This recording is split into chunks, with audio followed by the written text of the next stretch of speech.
सुस्वागतम. स्वर्गीय भवरलालजी जैन यांच्या पुण्यस्मृतीला विनम्र अभिवादन करून या सांगीतिक मैफलीच्या माध्यमातून मोठ्या भाऊंना आठवताना मनाला विलक्षण आनंद होतोय. सर्व कलाकारांच्या मनामध्ये कृतज्ञतेची भावना आहे. रानकवी नाधो महानोर यांनी लिहिलेल्या ओळी भाऊंच्या आयुष्याच्या हेतूला अगदी योग्य पद्धतीने वर्णन करतात असं म्हटलं तर वावगं ठरणार नाही. या नभाने या भुईला दान द्यावे आणि या मातीतून चैतन्य गावे. कोणती पुण्ये अशी येती फळाला, जोंधळ्याला चांदणे लखडून जावे. 1962 साली 3 पिढ्यांचं सेव्हिंग 7,000 रुपये घेऊन भाऊंनी केलेली वाटचाल इतकी विलक्षण आहे की आज जैन इरिगेशन कंपनी ही जगभरातली सगळ्यात मोठी मायक्रो इरिगेशन सिस्टीम कंपनी म्हणून सुविख्यात गणली जाते. त्यांच्या पवित्र स्मृतीला वंदन करताना व्यासपीठावर उपस्थित आहेत महाराष्ट्रातले प्रसिद्ध गायक जयदीप वैद्य, गायिका मुक्ता जोशी आणि गायक ऋषिकेश रानडे. भक्ती सुमनांजलीची सुरुवात नवकार मंत्रांनी सर्व गायक मंडळी करतायत.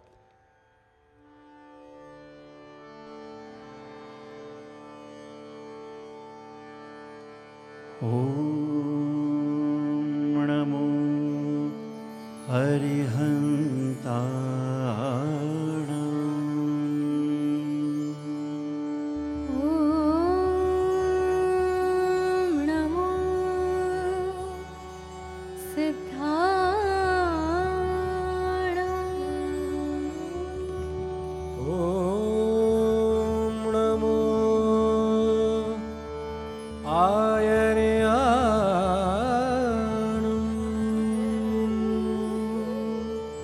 ओम नमो उवच्छायाणं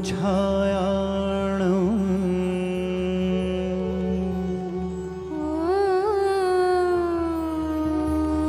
नमो लोये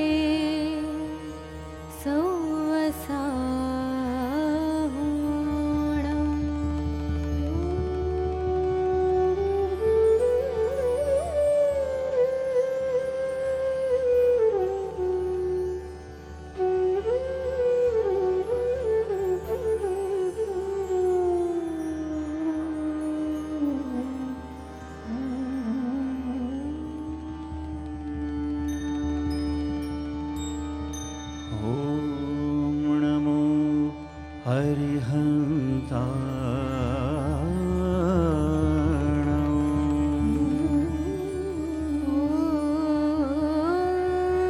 ओम नमो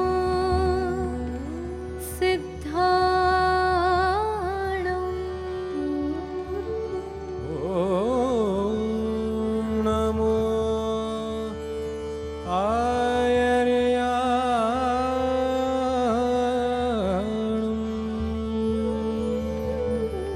ओम नमो उवच्छायाणं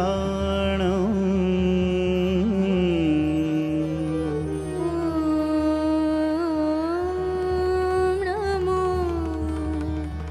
लोये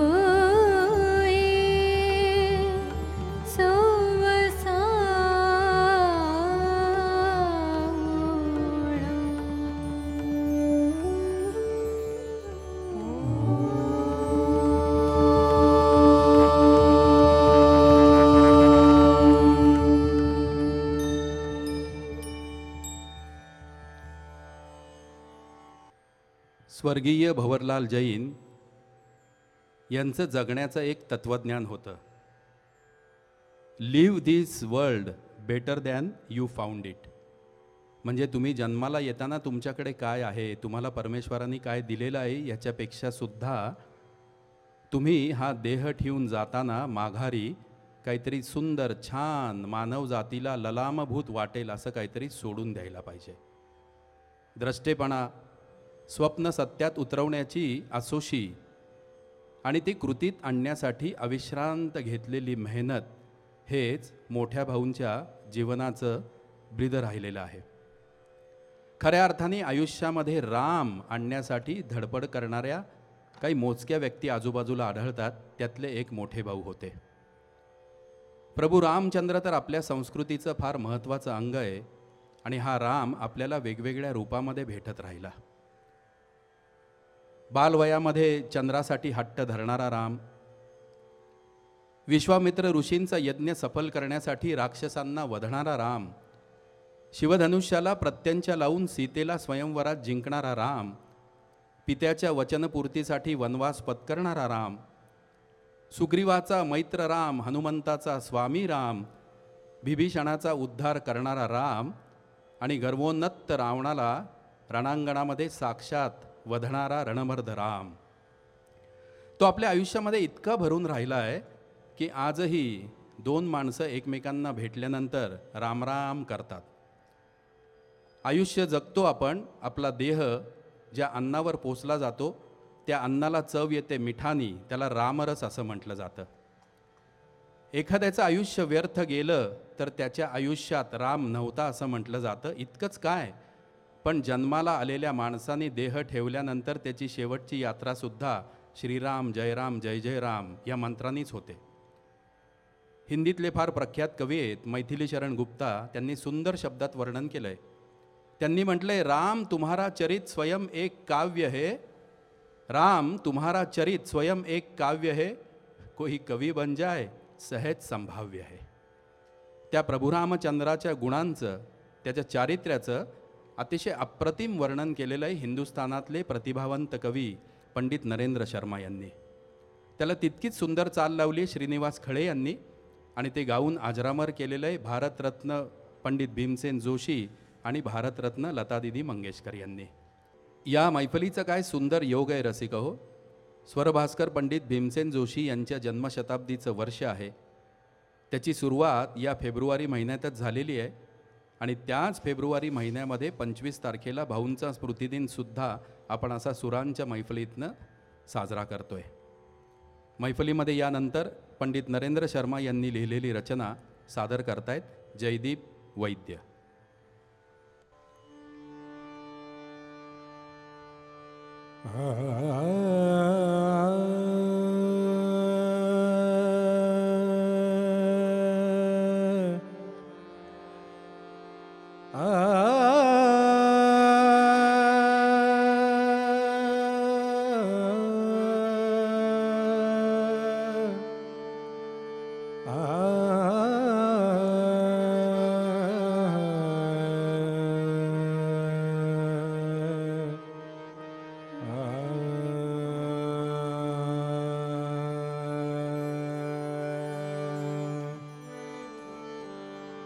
राम का गुणगान करिए, राम का गुणगान करिए, राम का गुणगान करिए.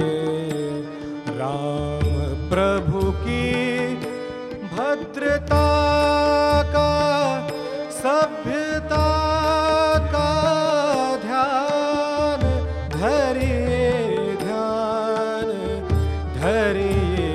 राम का गुणगान करिए, राम प्रभु की भद्रता का, सभ्यता का ध्यान धरिए, ध्यान धरिए.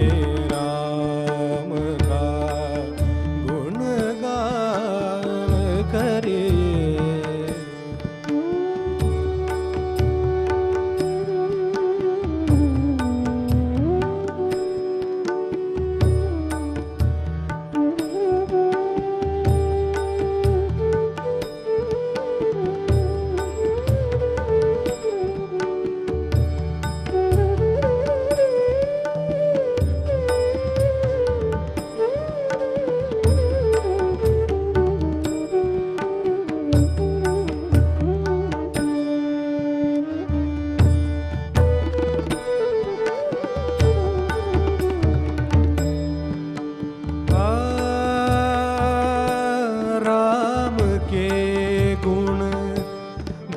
चिरंतन राम के गुण चिरंतन राम गुण सुमिरन रतन धन राम के गुण राम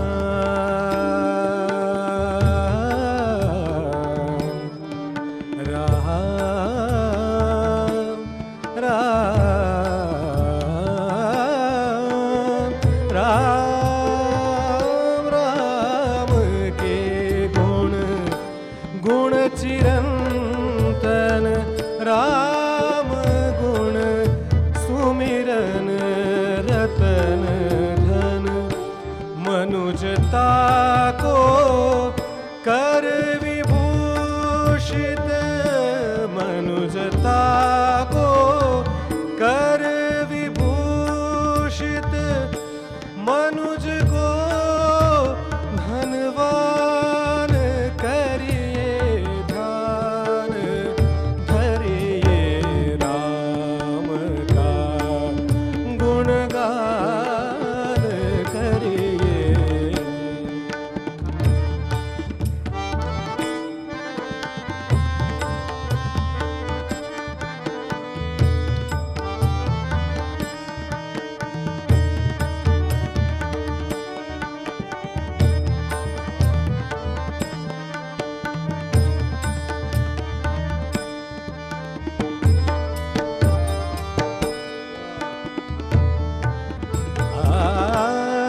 सगुण रूप सगुण ब्रह्म स्वरूप सुंदर सगुण ब्रह्म स्वरूप सुंदर सगुण ब्रह्म स्वरूप सुंदर सुजन रंजन रूप सुख कर सुजन रंजन रूप सुख कर राम आत्मा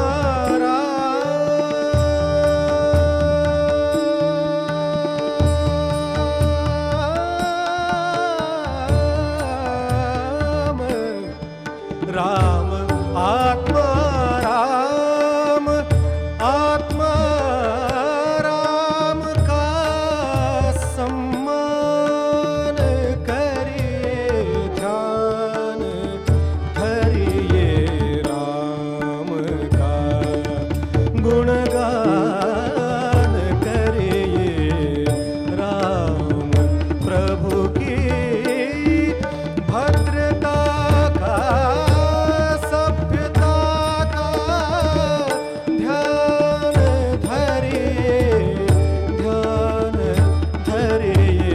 राम का गुणगान करिए गुणगान करिए गुणगान करिए राम।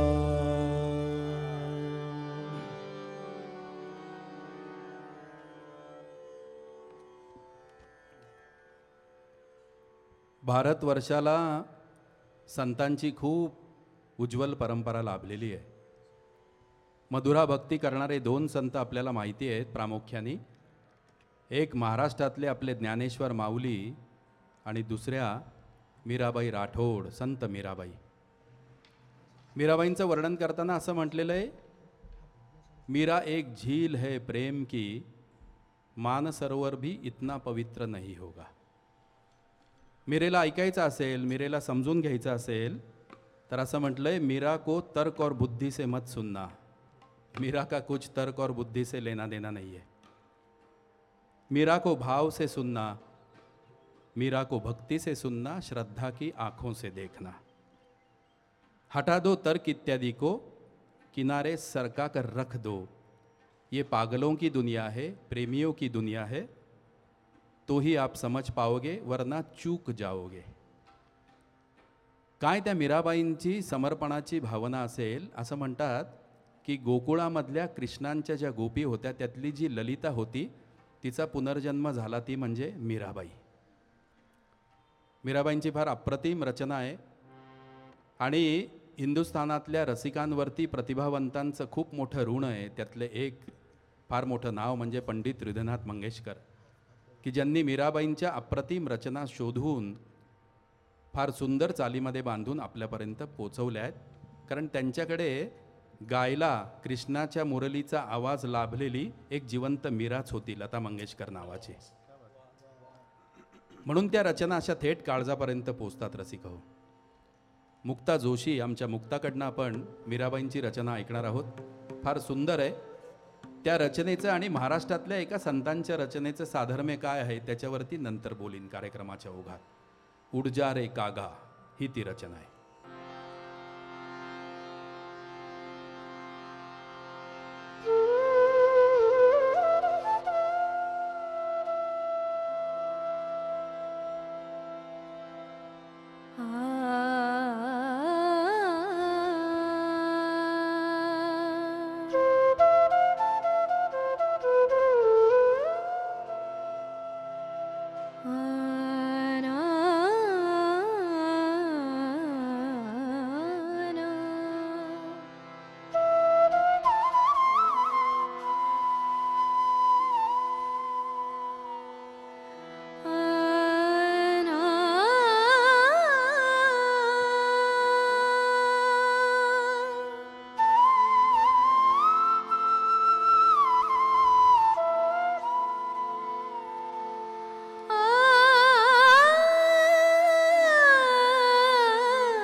विदेसा छाई हम बासी मधुबन का आप तो जाए विदेसा छाई हम बासी मधुबन का मीरा के प्रभु घर अविनाशी मीरा के प्रभु हरि अविनाशी चरण के बल हरि जन का उड़ जा रे कागा मेरा श्याम गया बहु दिन कार कार कार उड़ जा रे कागा बन का उड़ जा रे कागा बन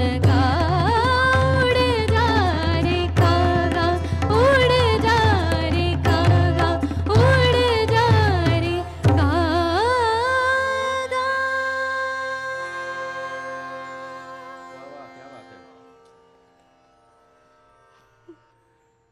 यानंतरची रचना आपण ऐकणार आहोत ती आमच्या ऋषिकेश रानडेकडनं. मुंबईमध्ये एक कवी संमेलन सुरू होतं आणि एक तरुण कवी अतिशय पोटतिडकीने एक कविता सादर करत होता. जलता है जलता है जलता है पंजाब हमारा प्यारा, जलता है भगत सिंग की आंखों का तारा.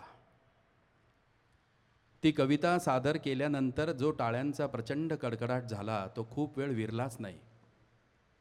तिथे एक 24 वर्षाचा गोरा पान निळ्या डोळ्यांचा तरुण ते कवी संमेलन ऐकण्यासाठी आला होता. कवीला जाऊन तो भेटला आणि म्हटला, माझं नाव राज कपूर, मी नवीन चित्रपटाची जुळणी करतोय, माझ्या पिक्चरसाठी गाणी लिहाल का. त्या कवीने तडफदारपणे उत्तर दिलं, मैं पैसों के लिए गीत नहीं लिखता.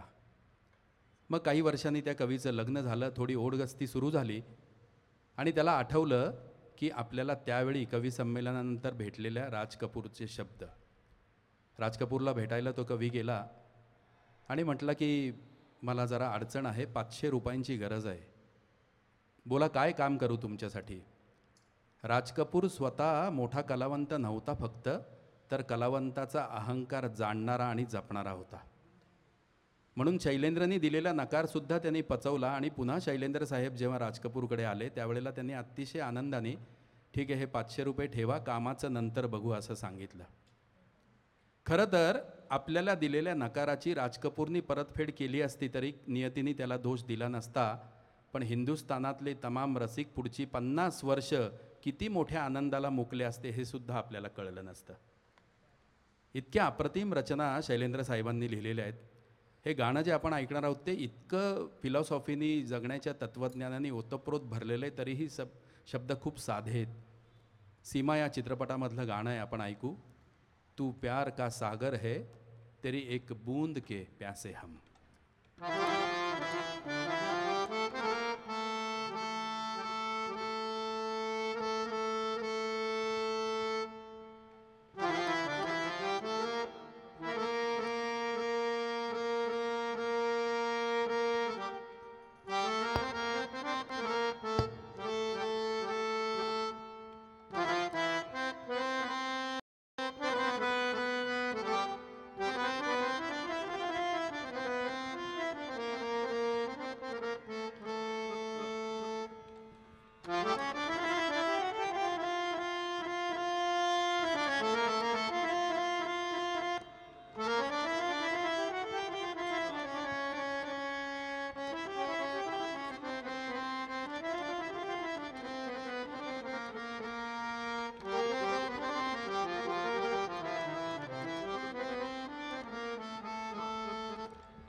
प्यार का सागर है, तू प्यार का सागर है। तेरी एक बूंद के प्यासे हम, तेरी एक बूंद के प्यासे हम। लौटा जो दिया तूने, लौटा जो दिया तूने, चले जाएंगे जहाँ से हम, चले जाएंगे जहाँ से हम। तू प्यार का सागर है।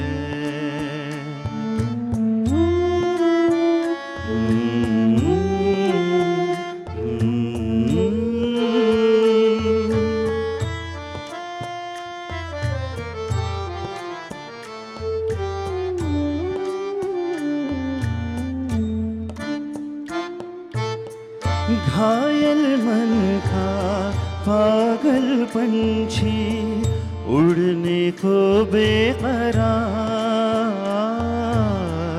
उड़ने को बेकरार। पंख है कोमल, आँख है धुंधली, जाना है सागर पार, जाना है सागर पार। अब तू ही से समझा, अब तू ही से समझा। राह भूले थे जहाँ से हम, राह भूले थे कहाँ से हम। तू प्यार का सागर है, तू प्यार का सागर है।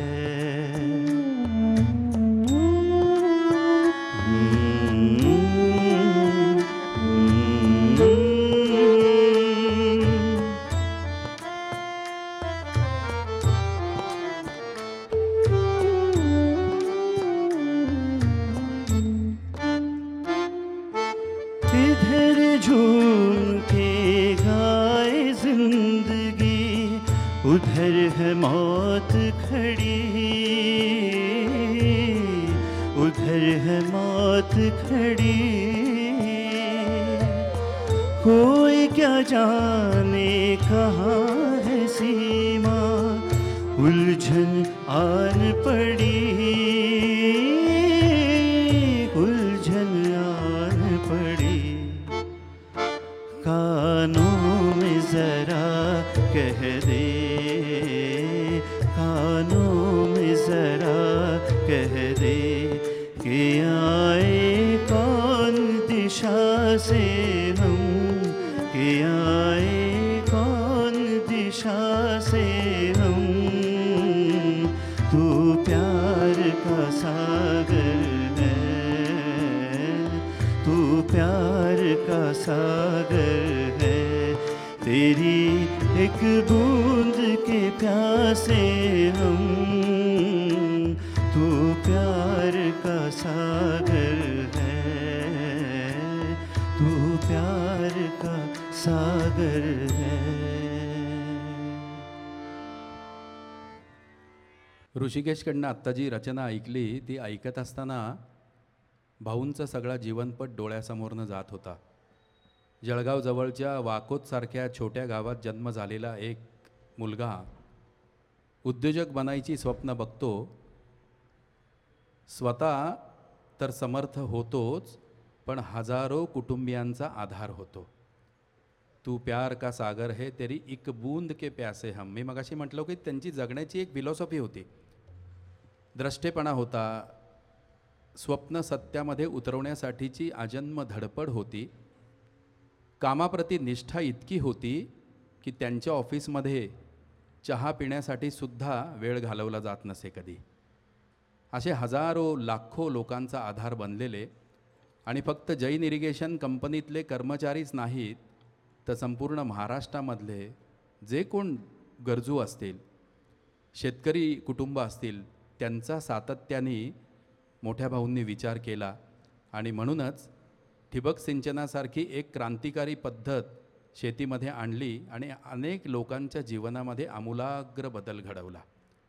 शेतकरी आभाळातनं पडणाऱ्या पावसाच्या थेंबाची वाट बघतो आणि भाऊंच्या सहवासातला प्रत्येकजण त्यांच्या प्रेमाच्या सागरातल्या एका थेंबाची कायम वाट बघायचा. किती एखाद्या माणसाचं जीवनाचं तत्त्वज्ञान, जीवनाचं सार अनेक वेगवेगळ्या ठिकाणी वावरणारे लोक सांगून जातात बघा. याला आंतरिक अनुबंध, अंडरकरंट्स असं म्हटलं तर वावगं ठरणार नाही. आपल्या संस्कृतीमध्ये गुरुचं महत्त्व अनन्यसाधारण सांगितलेलं आहे. या शब्दाची जर फोड केली तर अज्ञानाचा अंधकार दूर करून अंतःकरणामध्ये ज्ञानाचा दिवा प्रज्वलित करणारी व्यक्ती म्हणजे गुरु. आणि सद्गुरू म्हणजे आपणासारखे करीती तात्काळ फक्त मार्ग दाखवत नाहीत, थेट आपल्याप्रमाणे बनून तिथे ध्येयापर्यंत पोचवणारा माणूस. म्हणून संतांनी असेल, नाथपंथीयातल्या सगळ्या साधकांनी असेल, गुरुची महती वर्णन केलेली एक फार सुंदर रचना आहे. निर्गुणी भजन आहे, गोरक्षनाथांनी लिहिलेलं. आपल्या सगळ्या संतांनी काय केलेलं आहे, आपल्यासाठी अवघड गोष्टी सोप्या करायचा प्रयत्न केलेला आहे. निर्गुण निराकाराच्या प्राप्तीसाठी सगुण साकाराचं बोट धरलं वारकरी संप्रदायाने आणि त्याच निर्गुण निराकाराचं शब्दामध्ये वर्णन केलं नाथपंथीयाच्या साधकांनी. ते म्हणतात, गुरुजी मैं एक निरंजन ध्याऊ जी, दूजे के संग नहीं जाऊं जी. सद्गुरु वैद मिले अविनाशी, वाकोही नाड बताऊं जी. फार अप्रतिम रचना आहे. आपण जयदीप वैद्य यांच्याकडनं ऐकू.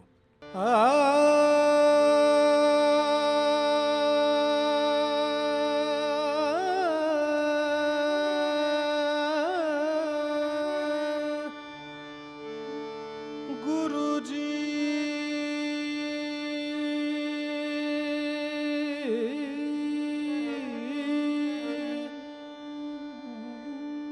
गुरुजी मैं तो एक निरंजन ध्याऊं जी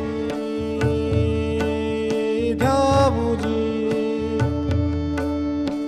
गुरुजी मैं तो एक निरंजन ध्याऊं जी ध्याऊं जी ध्याऊं जी. दूजे के संग नहीं जाऊं जी न जाऊं जी न जाऊं जी न जाऊं जी. गुरुजी मैं तो एक निरंजन ध्याऊं जी ध्याऊं जी ध्याऊं जी. दूजे के संग नहीं जाऊं जी न जाऊं जी न जाऊं जी न जाऊं जी न जाऊं जी.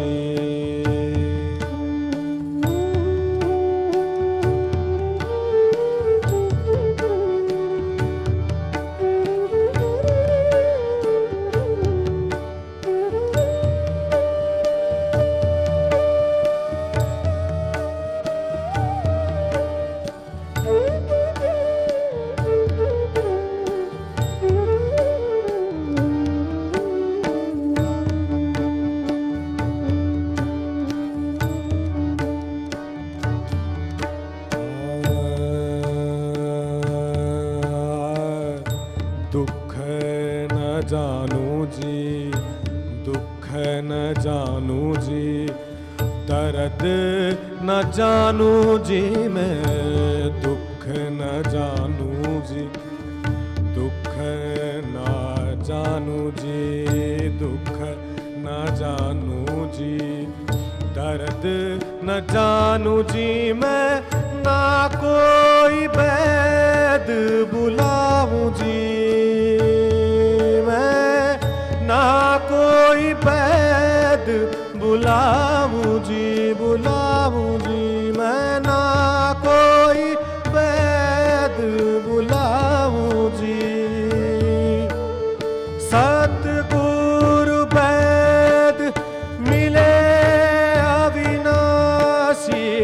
सतगुरु वैद मिले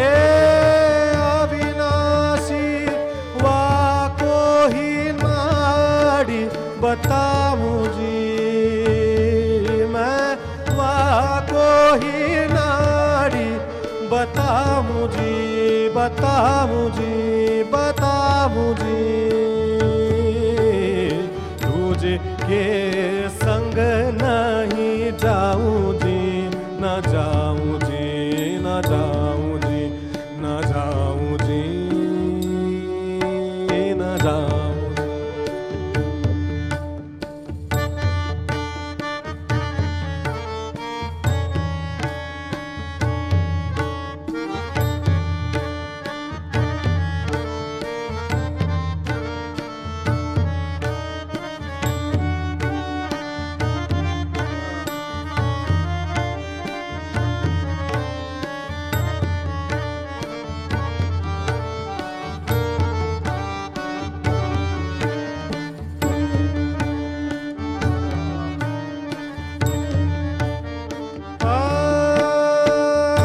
गंगा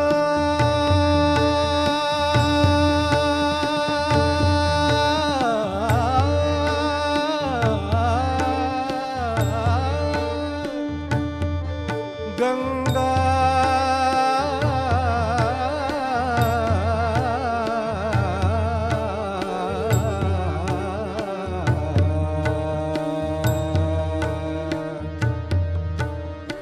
गंगा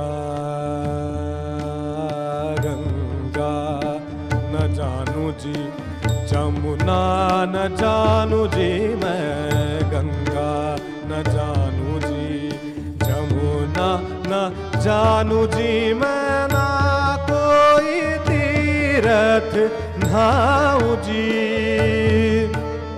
68 तीरथ है घट भीतर, 68 तीरथ है घट भीतर, वाही में मन मल नहाऊं जी, मैं वाही में मन मल नहाऊं जी।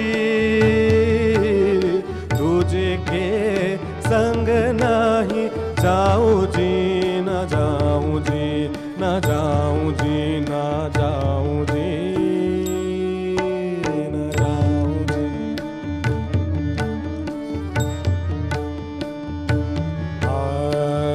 कहे गोरख जी सुन ओ मच्छिंदर में, कहे गोरख जी सुन ओ मच्छिंदर में, ज्योत से ज्योत जलाऊं जी, मैं ज्योत से ज्योत जलाऊं जी। सतगुरु के मैं शरण गए से, सतगुरु के मैं शरण गए से, आवागमन मिटाऊं जी, मैं आवागमन मिटाऊं जी, मिटाऊं जी, मिटाऊं जी। तुझे के संग नहीं जाऊं जी, न जाऊं जी, न जाऊं जी, न जाऊं जी, न जाऊं जी, न जाऊं जी, न जाऊं जी, न जाऊं जी।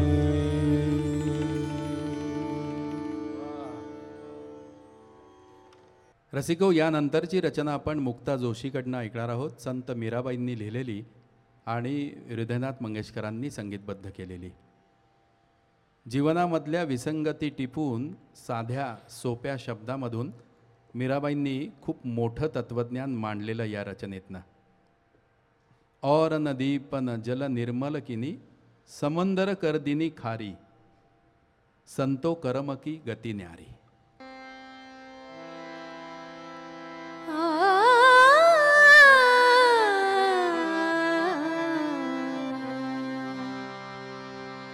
कर्म की गति न्यारी, संतो कर्म की गति न्यारी,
यानंतरची रचना आपण ऋषिकेश रानडेकडनं ऐकणार आहोत.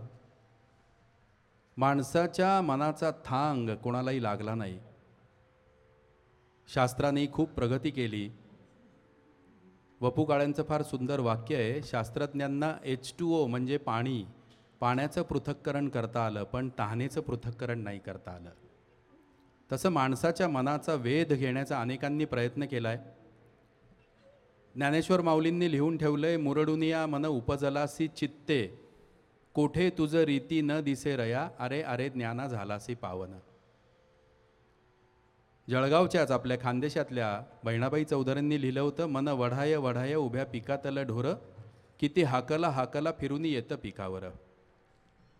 कविवर्य सुधीर मोघे सरांनी लिहून ठेवलंय, मन मनास उमगत नाही, आधार कसा शोधावा, स्वप्नातील पदर धुक्याचा हातास कसा लागावा. पण बऱ्याच वेळेला अशी वेळ असते आयुष्यामध्ये की आपलं एक मन दुसऱ्या मनाचं सांत्वन करत असतं किंवा त्याचं समुपदेशन करत असतं, काउन्सिलिंग करत असतं. मन रे तू काहे न धीर धरे, वो निर्मोही मोह न जाने, किनका मोह करे. साहिर लुधियानवी अतिशय प्रतिभावंत गीतकार, त्यांनी लिहिलेलं काव्य आहे, रोशनजींनी संगीतबद्ध केलेलं. आपण ऐकूयात ऋषिकेशकडनं.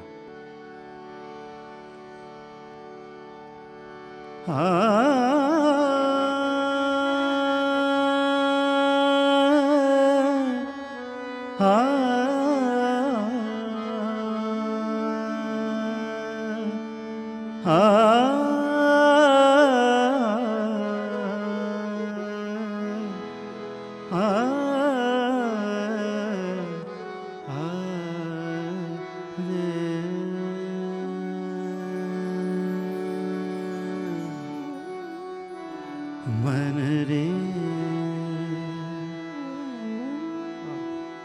मन रे तू काहे न धीर धरे, वो निर्मोही मोह न जाने, जिनका मोह करे. मन रे तू काहे न धीर धरे,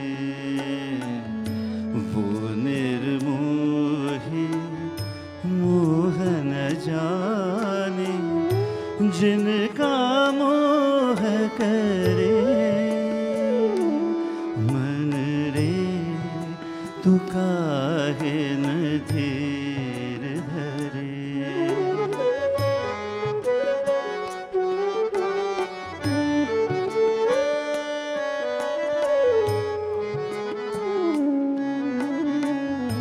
इस जीवन की चढ़ती ढलती धूप को किसने बांधा, रंग पे किसने पहरे डाले, रूप को किसने बांधा. काहे जतन करे, मन रे तू काहे न धीर धरे.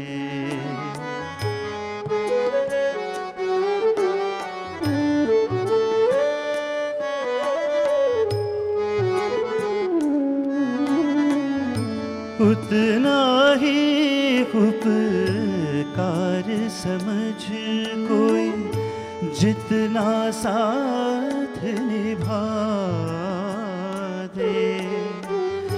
जन्म मरण का मेल है सपना, ये सपना बिसरा दे. कोई ना संग मरे, मन रे तू काहे न धीर धरे.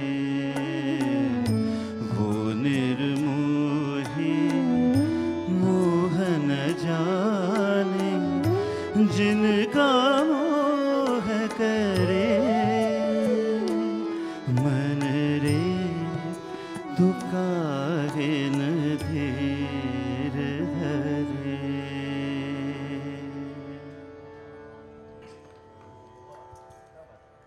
रसिकव, हे गाणं ऐकायला खूप सोपं पण गायला फार कठीण आहे. कारण इतकी ठाय अंगाने जाणारी चाल रोशन साहेबांनी बांधली आहे आणि ते शब्द आपल्यापर्यंत पोचवण्यासाठी गाणाऱ्याच्या मनात किती शांतता असायला पाहिजे हे गाणाराच जाणू शकतो.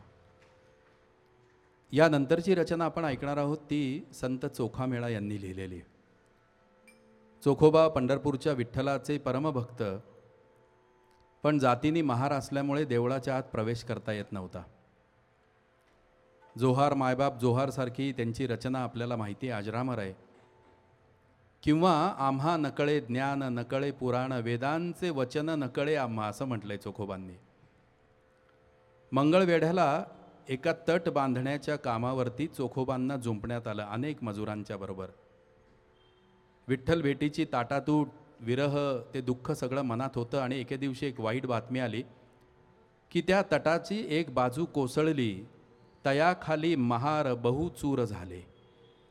आणि काय भक्तीमधली ताकद आहे बघा. प्रत्यक्ष पांडुरंगाने नामदेवाला सांगितलं, नाम्या जा माझ्या चोखोबाच्या अस्थी घेऊन ये. तेव्हा नामदेव महाराजांनी विचारलं की विठ्ठला, मी कशा ओळखू की चोखोबाच्या अस्थी कोणत्या आहेत? तेव्हा पांडुरंगाने सांगितलं की ज्या अस्थीमधनं माझ्या नावाचा गजर येत असेल त्या माझ्या चोख्याच्या अस्थी आहेत. नामदेव महाराजांनी पितांबराच्या शेवामध्ये चोखोबांच्या अस्थी आणल्या आणि ज्या चोखोबांना देवळात जाता येत नव्हतं त्या पांडुरंगाच्या देवळाच्या दारातच चोखोबांची समाधी घातली. काय काळाचं विलक्षण न्याय असतो, महिमा असतो बघा. चोखोबांना जातीभेदामुळे मंदिरात जाता येत नव्हतं, पण आज त्यांचं दर्शन घेऊनच आपल्याला आत जावं लागतं. फार सुंदर शब्दामध्ये, अतिशय कारुण्यमय शब्दामध्ये चोखोबांची रचना आहे. उंबरठ्यासी कैसे शिव आम्ही जातीहीन, रूप तुझे कैसे पाहू त्यात आम्ही दीन, पायरीशी होऊ दंग गाऊनी अभंग, अबीर गुलाल उधळीत रंग, नाथा घरी नाचे माझा सखा पांडुरंग. जयदीप वैद्यकडनं आपण ही रचना ऐकू.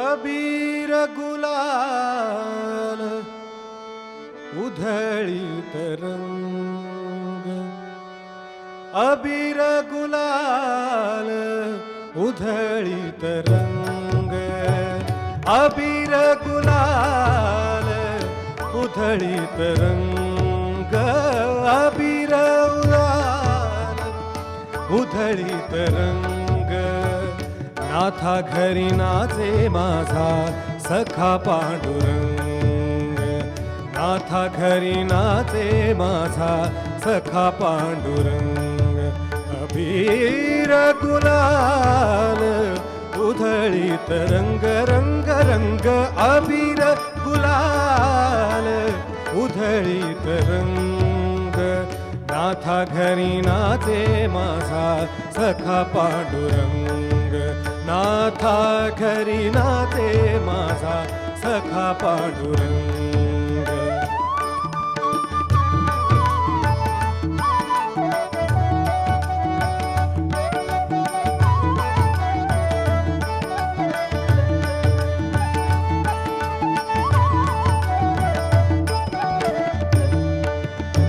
उंबरठ्यासी कैसे शिव,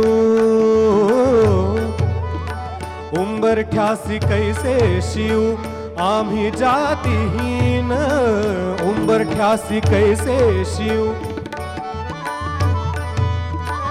उंबरठ्यासी कैसे शिव आम्ही जातीहीन, उंबरठ्यासी कैसे शिव आम्ही जातीहीन,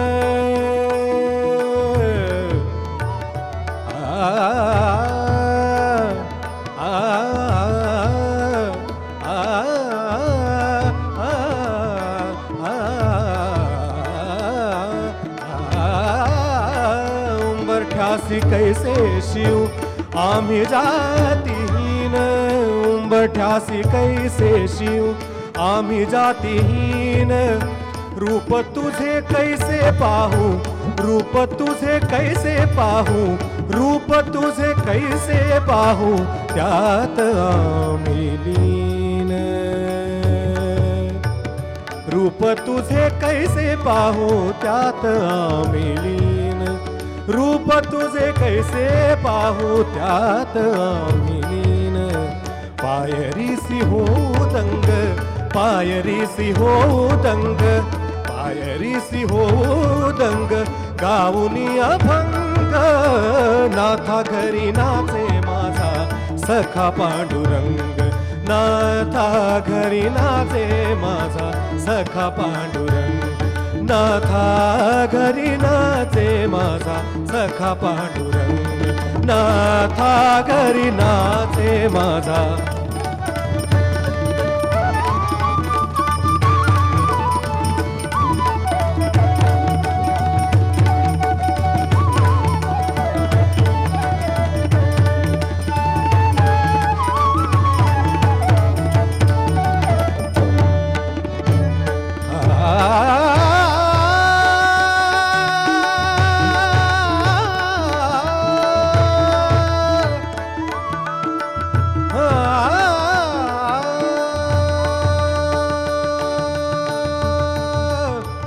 आषाढी कार्तिकी भक्त जन येती,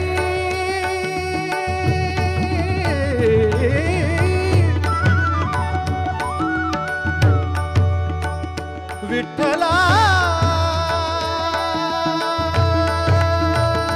विठ्ठला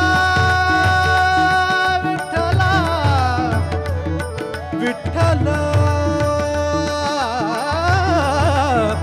आषाढी कार्तिकी भक्त जन येती, पंढरीच्या बाळवंती संत गोळा होती. पंढरीच्या बाळवंती संत गोळा होती. चोखा म्हणे नाम घेता, चोखा म्हणे नाम घेता, चोखा म्हणे नाम घेता, चोखा म्हणे नाम घेता, चोखा म्हणे नाम घेता, चोखा म्हणे नाम घेता. भक्त होती दंग,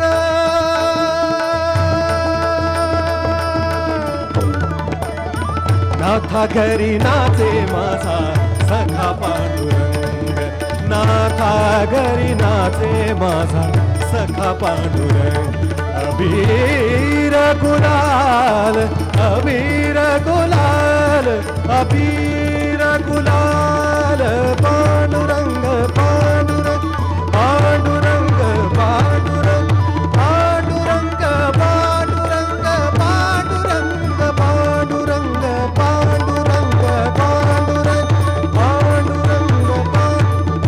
विठ्ठल विठ्ठल विठ्ठल विठ्ठल विठ्ठल विठ्ठल विठ्ठल विठ्ठल विठ्ठल विठ्ठल विठ्ठल विठ्ठल विठ्ठल विठ्ठल विठ्ठल विठ्ठल विठ्ठल विठ्ठल.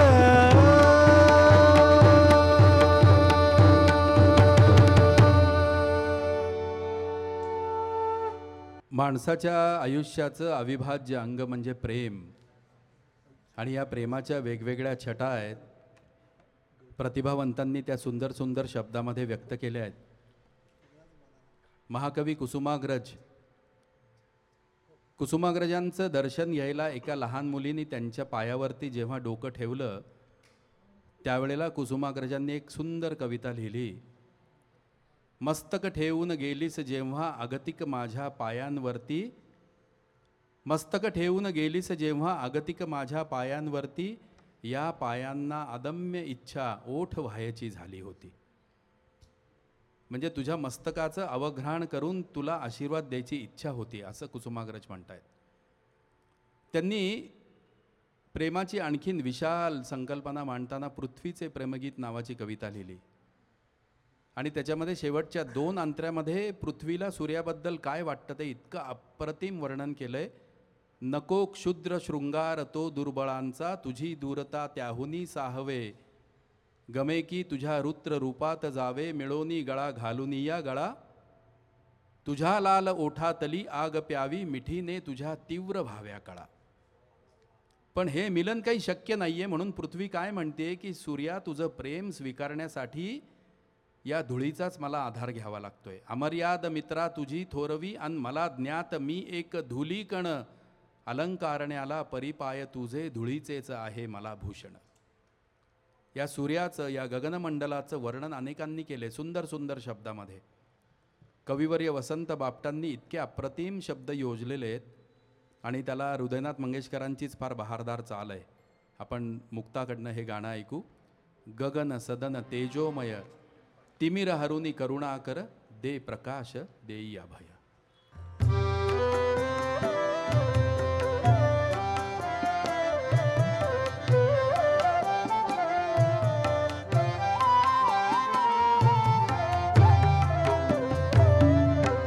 गगन सदन तेजोमय गगन सदन तेजोमय तिमिर हरुण करुणाकर दे प्रकाश दे अभय. गगन सदन तेजोमय गगन सदन.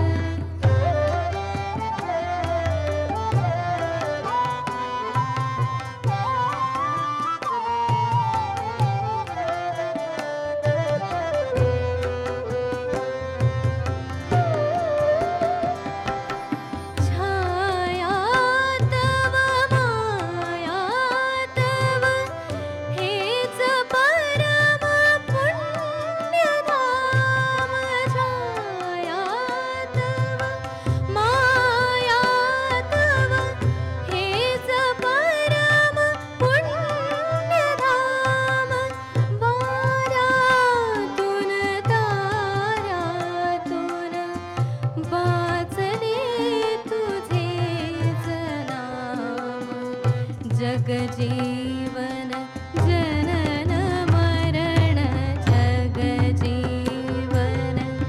जनन मरण हे तुझेच रूप सदय. गगन सदन तेजोमय गगन सदन.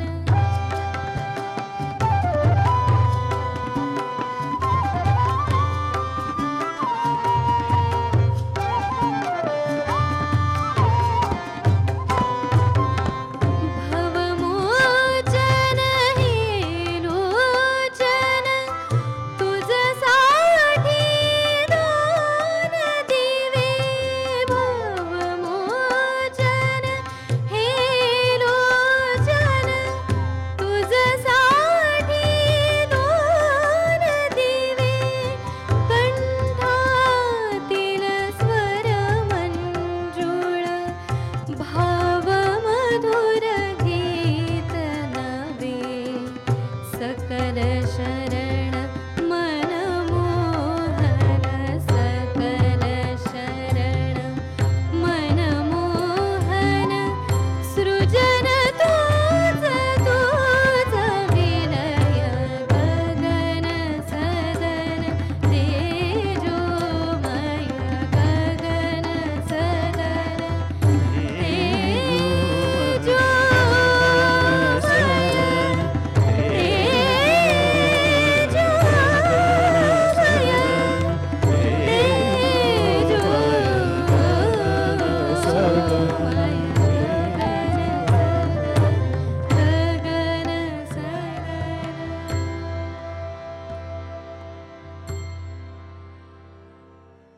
यानंतर आपण एक अभंग ऐकणार आहोत ऋषिकेश रानडेकडून. या जगात देव आहे का नाही याच्यावरती अनेक लोक वादविवाद करत असतात. कुसुमाग्रजांच्या ओळी अशा वेळी आठवतात. त्यांनी फार सुंदर शब्दात वर्णन केलं आहे. चार चौघांच्या संगतीत दिवाणखान्यात बसून मी जेव्हा तुझं अस्तित्व नाकारतो तेव्हा आकाशाचं एक दार किलकिल करून तू पाहतोस माझ्याकडे कुतूहलाने आणि कौतुकाने देखील. नंतर सारे निघून गेल्यावर तारकांच्या अंधुक प्रकाशात माझ्या एकांतात अवतीर्ण होतोस. समोरच्या खुर्चीवर बसतोस आणि म्हणतोस अभिनंदन, तुझं विवेचन छानच होतं इतकं की मलाही माझ्या अस्तित्वाची शंका आली. पण तरीही मला ठाऊक आहे, मला मानणाऱ्यांमध्ये तू फार अग्रेसर आहेस. फक्त तुझा दिवाणखाना तुझ्या काळजापासून फार दूर आहे इतकंच. त्या काळजात असलेल्या देवाचा शोध घेता घेता ज्ञानेश्वर माऊली सांगून जातात की काय करायचं आहे, फक्त एकच क्षण त्याच्यासमोर उभं राहायचं आहे. माऊलींच्या हरिपाठातला फार सुंदर अभंग आहे. देवाची ये द्वारी उभा क्षणभरी, तेणे मुक्तिचारी साधी येल्या.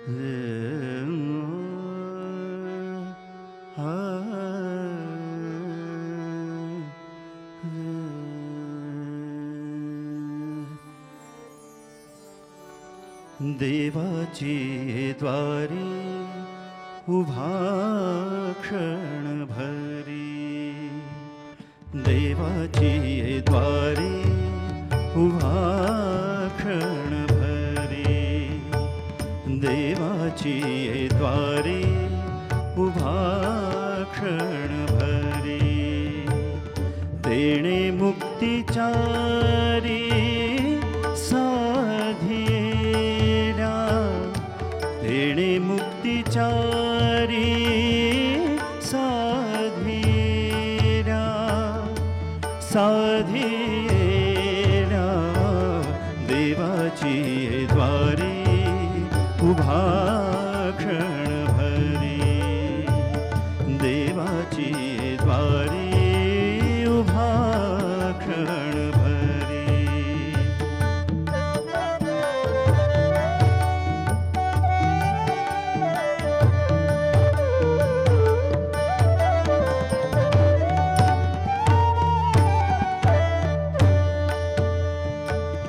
हरिमुखे म्हणा,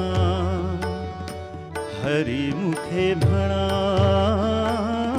हरिमुखे म्हणा, हरिमुखे म्हणा, पुण्याची गणना कोण करी, पुण्याची गणना कोण करी, कोण करी रे, देवाची द्वारी उभा क्षणभरी, देवाची द्वारी उभा क्षणभरी.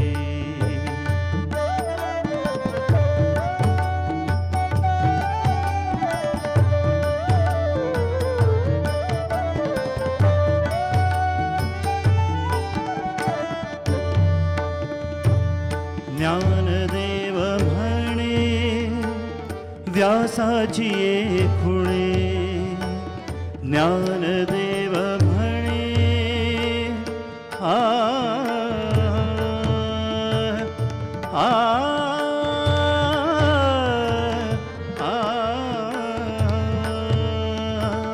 ज्ञानदेव म्हणे व्यासाची ये खुणे, द्वारकेचे राणे पांडवा घरी, द्वारकेचे राणे पांडवा घरी, पांडवा घरी रे, देवाची द्वारी उभा क्षणभरी, देवाची द्वारी उभा क्षणभरी, तेणे मुक्तिचारी साधिला, तेणे मुक्तिचारी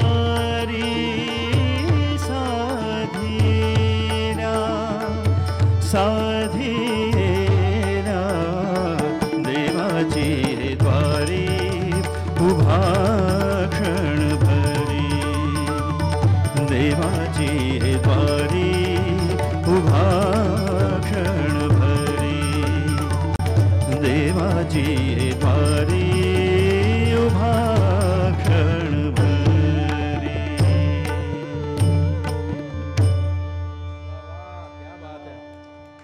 ज्ञानदेव म्हणे व्यासाची ये खुणे द्वारकेचे राणे पांडवा घरी. हा द्वारकेचा राणा आधीचा गोकुळीचा कृष्ण, गोपींचा लाडका, राधेनी तर सर्वस्व ज्याच्यासाठी अर्पण केलं, असा आध्यात्मिक प्रेमाची सुंदर कविता म्हणजे कृष्ण राधेच्या प्रेमाची कहाणी सांगणारी गोष्ट. अनेक रचना त्याच्यावरती लिहिल्या आहेत. ज्ञानेश्वरांनी विराण्या लिहिल्या आहेत, नाथ महाराज आणि नामदेव महाराजांनी गवळणी लिहिल्या आहेत. या हिंदुस्थानामध्ये आपण जन्माला आलो याचं फार मोठं अप्रूप आहे, भाग्य आहे. याचं कारण संत ज्या देशात जन्माला आले त्या संत रचना निवडून त्याला चाली बांधणारे संगीतकारसुद्धा आले आणि त्या संगीतकाराच्या चाली आपल्यापर्यंत पोहोचवणारे प्रतिभावंत गायक आणि गायिकासुद्धा आपल्या नशिबी लिहिले होते. एक असा आवाज ज्याच्या सुरांनी, ज्यांच्या स्वरांनी संपूर्ण जग तेजोमय झालं, स्वरभास्कर पंडित भीमसेन जोशी. त्यांच्या गाण्याला दाद देताना विंदा करंदीकरांनी म्हटलंय, अमृताचे डोही बुडविले तुम्ही, बुडताना आम्ही धन्य झालो, मी पण संपले झालो विश्वाकार, स्वरात ओंकार भेटला गा. बरं, दुसरा एक आवाज आहे, त्याचं नाव लता मंगेशकर. या मोठ्या लोकांना दुसऱ्या तितक्याच मोठ्या लोकांनीच दाद द्यावी. मंगेश पाडगावकरांनी लिहिलंय, ऐकता मी गायकांना वानितो त्यांच्या स्वराला, ऐकता गाणे लताचे मानितो मी ईश्वराला. आता या दोन एव्हरेस्ट शिखरांना एकत्र आणणारा तिसरा एक अवलिया आहे, त्याचं नाव श्रीनिवास खळे. ठीक आहे म्हणलं, या दोघांना एकत्र आणून एक काहीतरी अप्रतिम काम करू. मग यांच्यासाठी लिहिण्याकरता अजून एक तिसरा चौथा प्रतिभावंत या प्रकल्पामध्ये सहभागी झाला, त्याचं नाव पंडित नरेंद्र शर्मा. स्वरभास्कर पंडित भीमसेन जोशी आणि लता दिदी ही दोन भारतरत्न ज्या एका संगीतकाराकडे गायली ते आपले खळे काका. रामश्याम गुणगान नावाची फार अप्रतिम ध्वनिफीत आहे. त्याच्यामधली रचना आहे, बाजे मुरलिया बाजे.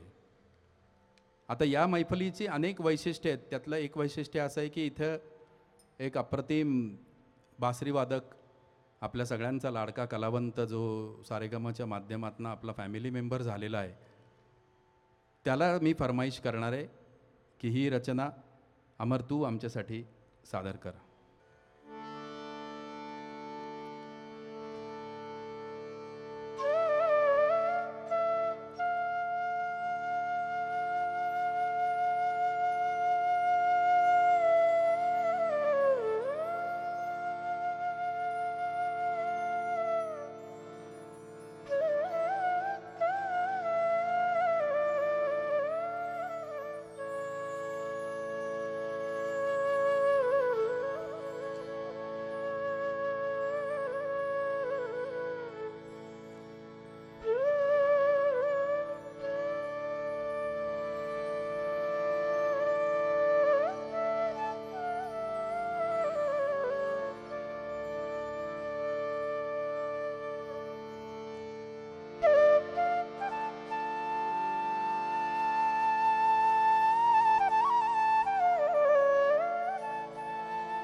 यानंतरची रचना आपण मुक्ता जोशीकडनं ऐकणार आहोत.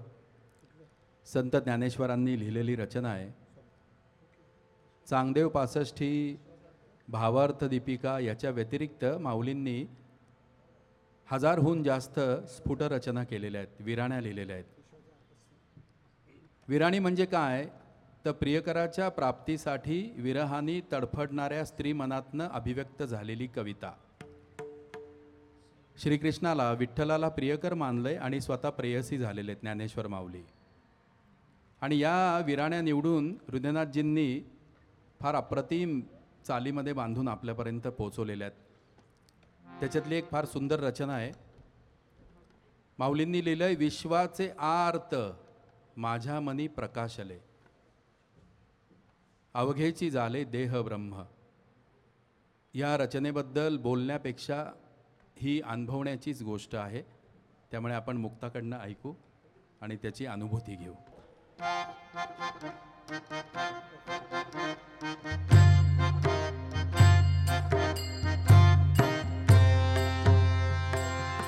विश्वाचे आर्त माझ्या मनी प्रकाशने, विश्वाचे आर्त माझ्या मनी प्रकाशने, अवघेची झाले देह ब्रह्म, अवघेची झाले देह ब्रह्म. विश्वाचे आर्त माझ्या मनी प्रकाशने, विश्वाचे आर्त माझ्या मनी प्रकाशने.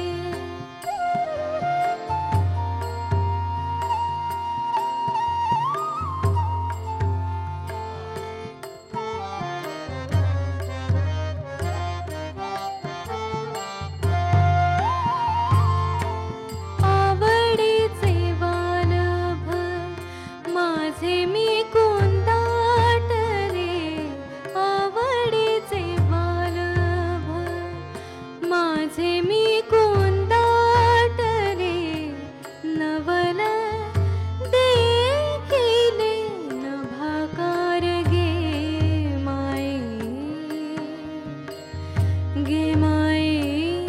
विश्वाचे आर्त माझ्या मनी प्रकाशने, विश्वाचे आर्त माझ्या मनी प्रकाशने.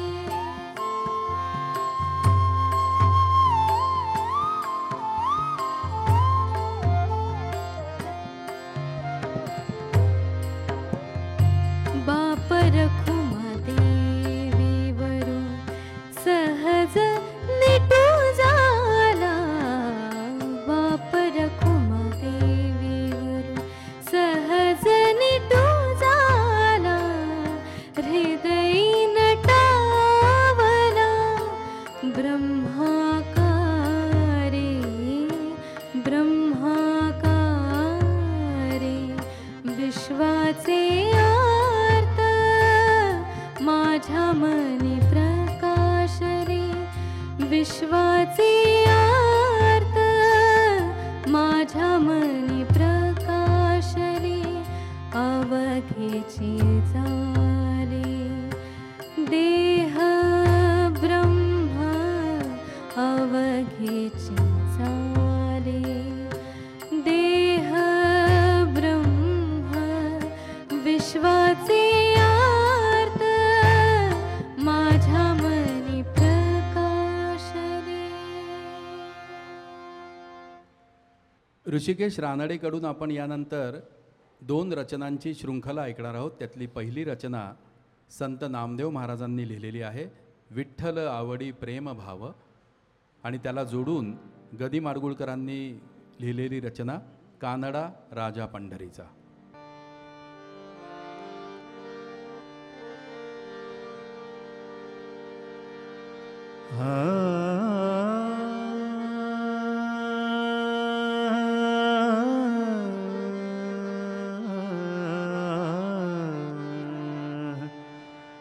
आ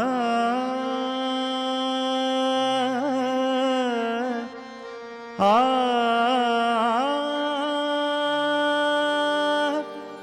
आ आ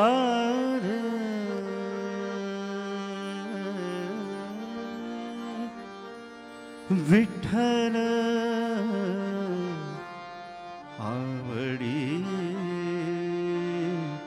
प्रेम भावो विठ्ठल आवडी प्रेम भावो विठ्ठल आवडी प्रेम भावो विठ्ठल नामाचा रेटा हो विठ्ठल नामाचा रेटा हो विठ्ठल नामाचा रेटा हो प्रेम भावो विठ्ठल आवडी प्रेम भावो विठ्ठल आवडी प्रेम भावो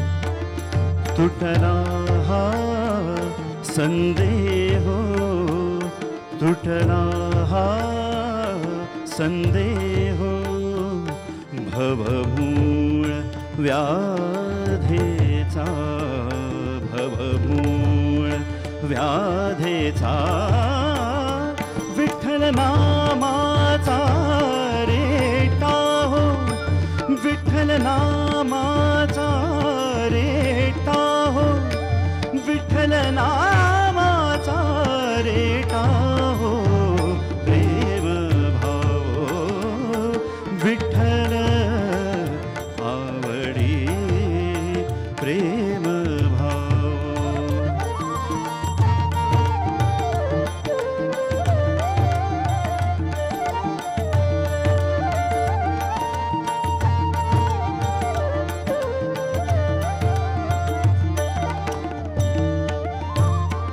निगो नामा बिन काही निगो नामा बिन काही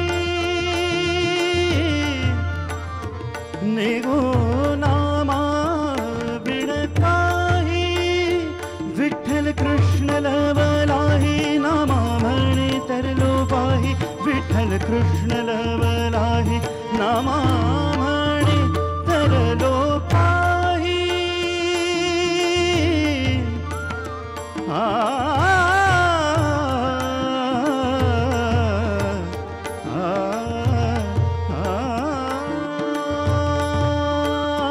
नामा म्हणे तरलो पाही विठ्ठल विठ्ठल म्हणताची विठ्ठल म्हणताची विठ्ठल म्हणताची प्रेम भावो विठ्ठल आवडी प्रेम भावो विठ्ठल नामाचा रेटा हो विठ्ठल नामाचा रेटा हो विठ्ठल नामाचा रेटा हो प्रेम भावो विठ्ठल आवडी प्रेम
निराकार तो निर्गुण ईश्वर, जसा प्रगटला असा विटेवर. निराकार तो निर्गुण ईश्वर, जसा प्रगटला असा विटेवर. उभय ठेविले हात कटीवर, उभय ठेविले हात कटीवर. पुतळा चैतन्याचा, कानडा राजा पंढरीचा, कानडा राजा पंढरीचा.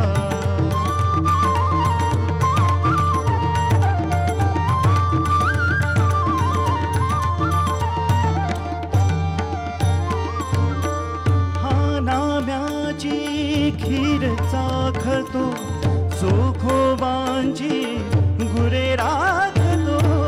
हा नाम्याची खीर चाखतो, चोखोबांची गुरे राखतो. पुरंदराचा हा परमात्मा, पुरंदराचा हा परमात्मा. वाली दामाजीचा,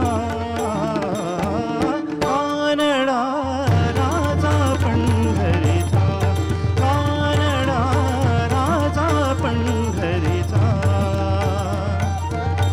वेदानाही नाही कळला अंत पार याचा, कानडा राजा पंढरीचा, कानडा राजा पंढरीचा, कानडा राजा पंढरीचा.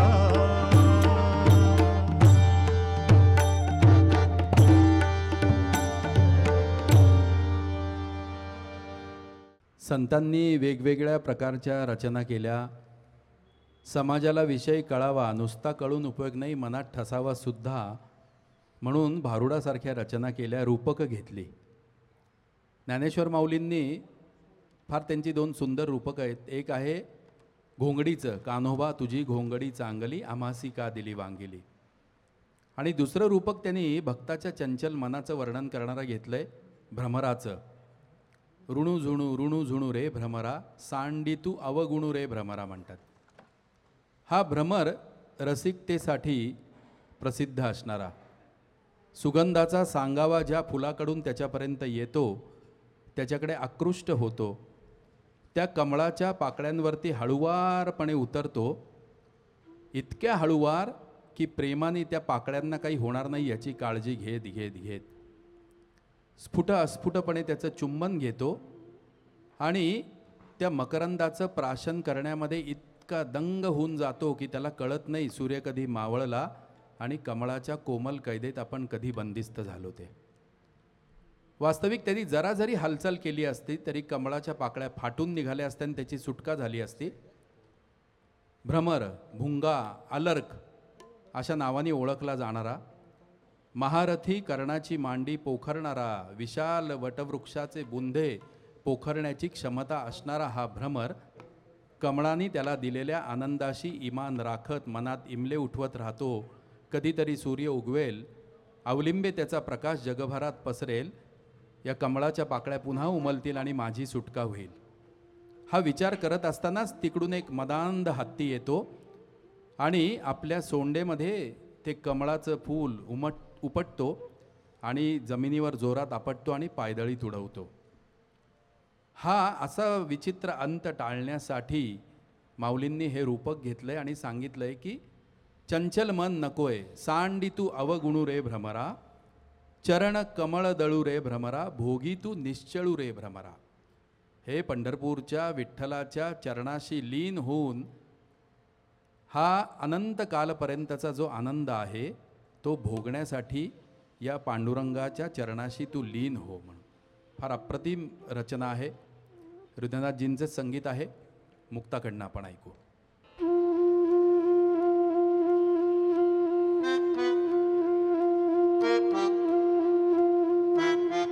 ऋणू झुणू रे भ्रमरा, सांडी तू अवगुणू रे भ्रमरा. ऋणू झुणू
भक्ती सुमनांजली या कार्यक्रमामध्ये जयदीप वैद्य, मुक्ता जोशी आणि ऋषिकेश रानडे या आमच्या तीनही गायक मंडळींना साथसंगत करणाऱ्या आमच्या वादक मित्रांचा आपल्याला परिचय करून देतो. तबल्याची साथसंगत करणारे आमचे मित्र उस्ताद योगेश समसी यांचे शिष्य निखिल फाटक. साथसंगत नृत्याबरोबरचं वादन, एकल वादन किंवा दुसऱ्या वाद्याबरोबरची जुगलबंदी या तीनही प्रकारांमध्ये अतिशय सहजतेने ज्यांचा तबला बोलतो असे आघाडीचे तबलजे आहेत. त्यांच्या बाजूला बसलेले जे आमचे मित्र आहेत त्यांचं मूळ वाद्य आहे पखवाज. कीर्तनाला साथसंगत करत करत नंतर सुगम संगीतामध्ये येऊन आता अलीकडच्या काळामध्ये स्वतंत्र संगीतकार म्हणून सुद्धा हा आमचा मित्र कार्यरत आहे. संगीत कट्यार काळजात घुसली या चित्रपटामधल्या अनेक गाण्यांसाठी त्यांनी मूळ ध्वनिमुद्रणामध्ये तबल्याची साथसंगत केलेली आहे. प्रसाद जोशी.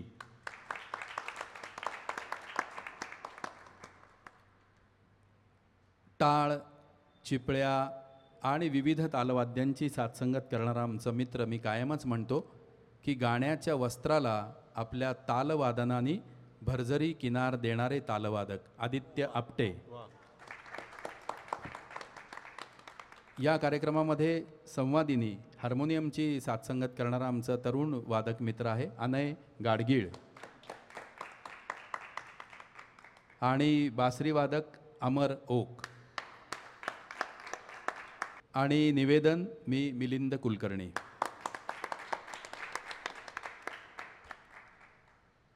भक्ती सुमनांजली हा कार्यक्रम सादर करताना सगळ्यांनाच खूप मनामध्ये विशेष आनंद आहे. अमर आणि मी भाग्यवान आहोत की आम्ही मोठ्या भाऊंच्या जयंतीच्या दिवशीसुद्धा आमची कला सादर केली होती खुद्द जळगावमध्ये येऊन. आणि आता त्यांच्या पुण्यस्मृती दिनाच्या निमित्ताने सुद्धा आम्ही या मैफलीमध्ये सहभागी होतो आहे. खरं त्यांच्या जीवनाचा पट मांडायचं ठरवला, बोलायचं ठरवलं तर कमीत कमी आणखीन 10 ते 12 पुस्तकं लिहावी लागतील. पण त्यांच्या आयुष्यातल्या काही मुद्द्यांबद्दल आवर्जून बोललं गेलं पाहिजे. जसं मी सुरुवातीला म्हटलं होतं की 1962-63 साली जैन फॅमिलीच्या 3 पिढ्यांचं जे सेविंग होतं 7,000 रुपये ते घेऊन मोठ्या भाऊंनी व्यवसायाला सुरुवात केली. आणि शब्दशः ढकलगाडी, हातगाडीवर रॉकेल विक्रीचा व्यवसाय त्यांनी सुरू केला. आणि मग त्याच्यानंतर इतकी मोठी मजल मारली, शेतकऱ्यांनी अमुक करायला पाहिजे, शेतकऱ्यांनी तमुक करायला पाहिजे हे खूप लोक बोलत असतात. पण शेतकऱ्यांनी काय करायला पाहिजे आणि कसं करायला पाहिजे हे स्वतः प्रत्यक्ष मातीमध्ये उतरून करून दाखवणारे फार कमी असतात. त्यातले एक होते भंवरलालजी जैन. फार अप्रतिम त्यांची सगळा कालखंड आहे. कायमच शेतकऱ्यांचा विचार त्यांनी केलेला आहे आणि अनेक क्रांतिकारी योजना ज्या खूप लाँग टर्मसाठी उपयोगी पडलेल्या आहेत. विविध पुरस्कारांनी त्यांना सन्मानित करण्यात आलेले. त्यांच्या काही गोष्टी आपल्याला नक्की उदाहरणादाखल सांगायला आवडतील. 120 देशांमध्ये कार्यरत असणारी जैन इरिगेशन लिमिटेड ही जगामधली मायक्रो इरिगेशन कंपनी या कॅटेगरीमधली वर्ल्ड लीडर कंपनी म्हणून सुविख्यात आहे. त्यांच्या 1000 एकरवरती रिसर्च अँड डेव्हलपमेंट फार्म्स त्यांनी डेव्हलप केलेत, ज्याच्यामध्ये wasteland development, soil and water conservation, greenhouse, fertilization, adoption of biopesticides आणि बायो फर्टिलायझर्स असे अनेक उत्तम प्रयोग त्यांनी राबवलेले आहेत जे जगतविख्यात आहेत. अनुभूती स्कूल जे स्ट्रिक्टली व्हेजिटेरियन रेसिडेन्शियल स्कूल म्हणून जगभरामध्ये प्रसिद्ध आहे. मोठ्या भाऊंना 22 राष्ट्रीय आणि आंतरराष्ट्रीय पुरस्कारांनी सन्मानित करण्यात आलेलं आहे. UNESCO Westnet water conservator of India award, विविध 4 विद्यापीठांनी त्यांना डॉक्टर ऑफ लिटरेचर डिलीट ही पदवी प्रदान करून सन्मानित केलेलं आहे. फोर्ब्स गुड कंपनी अवॉर्ड, 5 फाउंडेशनचा पुरस्कार, irrigation association of United States of अमेरिकाचं Crawford Reed award, lifetime achievement पुरस्कार, गांधी रिसर्च फाउंडेशनच्या बद्दल हिरो ऑफ फिलांथ्रॉफी अवॉर्ड असं पुरस्कार मिळवणारे ते जगातल्या 48 मान्यवरांपैकी एक आणि भारतातल्या 4 मान्यवरांपैकी एक आहेत. केंद्र सरकारने त्यांना पद्मश्री पुरस्कार प्रदान करून सन्मानित केलेला आहे. अशा एका महान कर्मयोग्याच्या पुण्यस्मृती दिनाला ही मैफल आम्ही सादर करतो आहे. त्याची सांगता कविश्रेष्ठ कुसुमाग्रजांच्या रचनेने आम्ही करतोय. कोरोनाच्या पार्श्वभूमीवरती हा स्मृतिदिन साजरा करत असताना खरोखर कुसुमाग्रजांच्या ओळी, ती कविता या मैफलीच्या सांगतेला निवडून आमच्या सर्व गायक वादक मंडळींनी मोठं औचित्य दाखवलेलं आहे. जाणकार विद्वान असं म्हणतात की कुसुमाग्रजांची ही कविता म्हणजे मराठी भाषेतलं आधुनिक पसायदानच आहे. इतकं श्रेष्ठ कवी. 25 तारखेला भाऊंचा पुण्यस्मृती दिवस असतो आणि 27 फेब्रुवारीला कुसुमाग्रजांचा जन्मदिवस असतो. मराठी भाषा दिन आपण साजरा करतो. पुलंनी असं म्हटलं होतं की हो, नाशिक हे तीर्थक्षेत्र आहे कारण आमचे कुसुमाग्रज तिथं राहतात म्हणून. कुसुमाग्रजांची फार सुंदर कविता आहे, रचना आहे, पंडित जितेंद्र अभिषेकींनी संगीतबद्ध केलेली. ही रचना ऋषिकेश रानडे सादर करणार आहे आणि मग भक्ती सुमनांजली या मैफलीची सांगता होईल.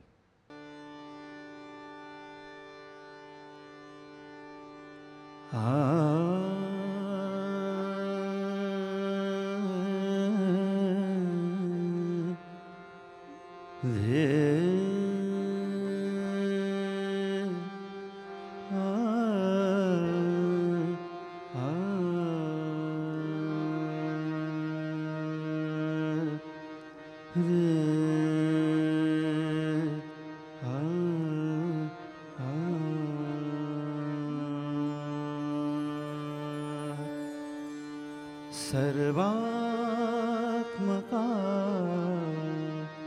सर्वेश्वरा सर्वात्मका सर्वेश्वरा सर्वात्मका सर्वेश्वरा गंगाधरा शिवसुंदरा गंगाधरा शिवसुंदरा गंगाधरा शिवसुंदरा जे जे जगी जगते तया जे जे जगी जगते तया माझे म्हणा करुणा करा माझे म्हणा करुणा करा सर्वात्मका सर्वेश्वरा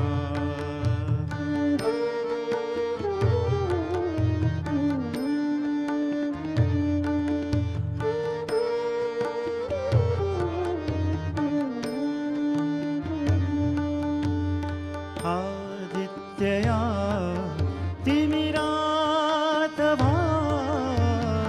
आदित्यया तिमिरातभा आदित्यया तिमिरातभा ऋग्वेदया हृदयातभा ऋग्वेदया हृदयातभा सृजनत्वद्या द्याहार्यता सृजनत्वद्या द्याहार्यता अनुदारिता दुरिता हरा अनुदारिता दुरिता हरा सर्वात्मका सर्वेश्वरा सर्वात्मका सर्वेश्वरा गंगाधरा शिवसुंदरा गंगाधरा शिवसुंदरा गंगाधरा शिवसुंदरा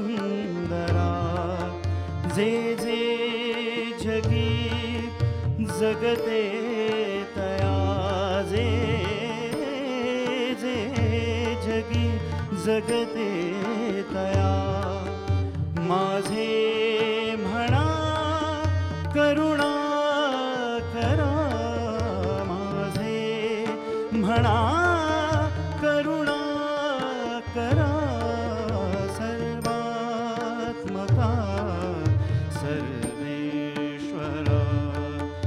सर्वात्मका सर्वेश्वरा सर्वेश्वरा सर्वेश्वरा.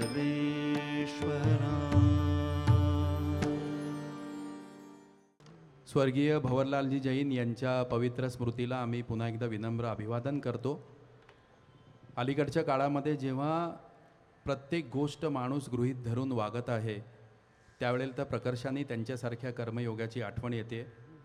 माणुसकी, निसर्ग, नाती या सगळ्या गोष्टींना कायम जोडणारे होते मोठे भाऊ. आणि त्यांचं एक ध्येय होतं, एक धोरण होतं, एक तत्त्व होतं. आयुष्यात कोणतीही गोष्ट करताना ती सर्वसमावेशक नसेल तर शाश्वत होऊ शकत नाही. म्हणून त्यांनी केलेलं प्रत्येक काम हे सर्वसमावेशक आहे, म्हणूनच शाश्वत आहे आणि शाश्वत राहील. याचं उत्तम उदाहरण म्हणजे हजारो एकर पडीक जमिनीवर आज अक्षरशः नंदनवन म्हणावं अशी जैन हिलची जागा जी त्यांनी स्वतःच्या प्रतिभेमधनं विकसित केली, सुजलाम सुफलाम केली. अशा कर्मयोग्याला आमचं विनम्र अभिवादन, सादर प्रणाम. धन्यवाद.